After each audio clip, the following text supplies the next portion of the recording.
বঙ্গোপসাগরে আবারও পর দুটো নিম্নচাপ।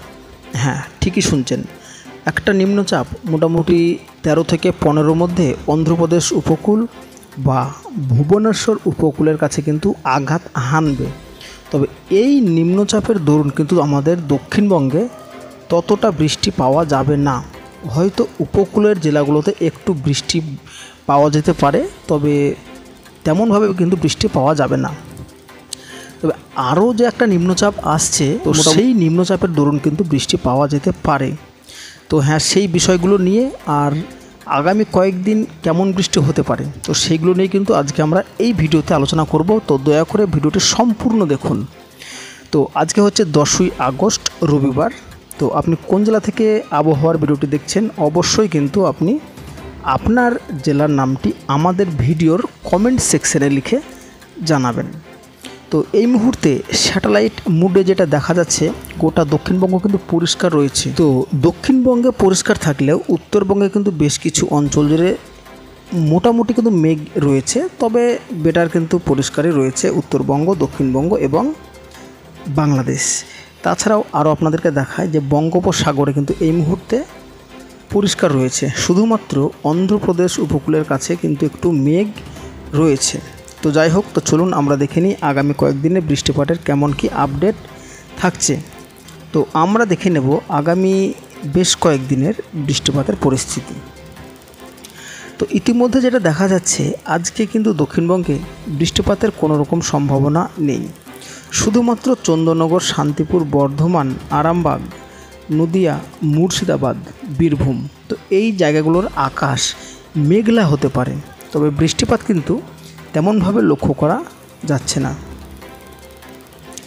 তো আগামীকাল সোমবার দক্ষিণবঙ্গ একদম পুরোপুরি পরিষ্কার।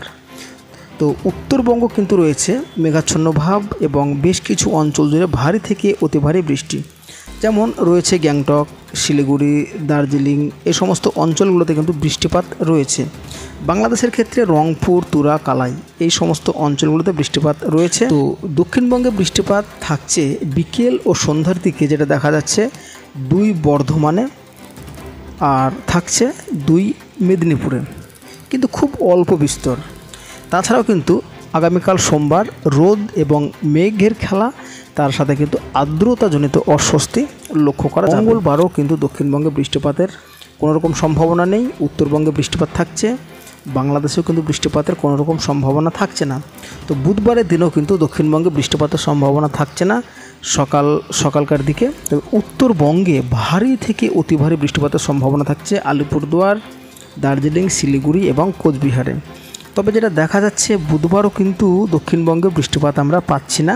তো রাত্রিতে কিন্তু দক্ষিণবঙ্গে বৃষ্টিপাত কিন্তু একটু আমরা পেতে পারি, যেটা হচ্ছে খুব অল্প বিস্তর। 2 বর্ধমান, মেদিনীপুর, 2 24 পরগনা, এই সমস্ত অঞ্চলগুলোতে, তবে না হওয়ার সম্ভাবনাটা কিন্তু বেশি থাকছে। তো এইবার আমরা এক নজর লক্ষ্য করব আগামী আগত যে পরপর দুটো নিম্নচাপ আসছে, সেই নিম্নচাপের দরুন। তো প্রথম নিম্নচাপটা আপনাদেরকে দেখিয়ে দিই। আগামী 13 তারিখের পর 14 তারিখ বৃহস্পতিবার আগস্ট মাসেরই, তো বিশাখাপত্তনম এবং ভুবনেশ্বর এই উপকূলে কিন্তু এই নিম্নচাপটা আঘাত হানবে। তবে এই নিম্নচাপের দরুন কিন্তু আমাদের দক্ষিণবঙ্গে বৃষ্টিপাত কিন্তু থাকছে না। দেখতে পাচ্ছেন আপনারা এই মুহূর্তে বৃষ্টিপাত কিন্তু তেমনভাবে কিন্তু এই নিম্নচাপের দরুন বৃষ্টিপাত আমরা পাচ্ছি না। তো এই নিম্নচাপ যাওয়ার পরেও কিন্তু আরও একটা নিম্নচাপ আসছে মোটামুটি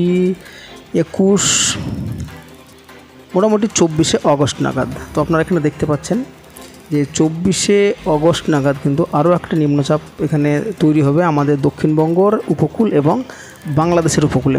তো সম্ভবত এই নিম্নচাপটা, যেটা দেখা যাচ্ছে যে বাংলাদেশের চিটাগংয়ের উপর দিয়ে কিন্তু আমাদের দক্ষিণবঙ্গে প্রবেশ করতে পারে। তো মোটামুটি 24 আগস্ট পর্যন্ত আমাদের হাতে আপডেট আছে। তো এমনটাই কিন্তু আপনাদেরকে জানাতে পারলাম। তো যাই হোক বন্ধুরা, আজকের মতো আপডেটটি এতটুকুন। তো কেমন লাগলো, কোথা থেকে দেখলেন, অবশ্যই কিন্তু জানাবেন। তো দেখা হচ্ছে পরবর্তী আপডেটে। সবাই ভালো থাকবেন এবং সুস্থ থাকবেন।